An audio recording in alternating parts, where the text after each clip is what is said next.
Wrong చెప్పావు. ఈసారి correct చెప్పు. కూర్చో కూర్చో. నీకు 10 పాయింట్స్ వచ్చాయి కదరా? వచ్చినాయా లేదా? ఇంకా లేదా? ట్రై చేయి.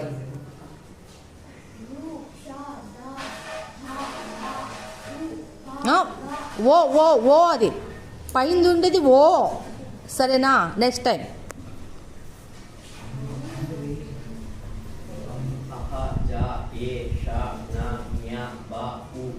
కరెక్ట్గా చెప్పాడా? ఏమన్నా మిస్టేక్ ఉందా?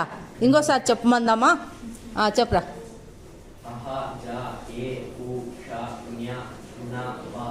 రైటా? క్లాప్స్ కొట్టండి. 30 పాయింట్స్ వచ్చినాయి. రిహాన్కి 4th స్టెప్కి వెళ్తున్నాడు.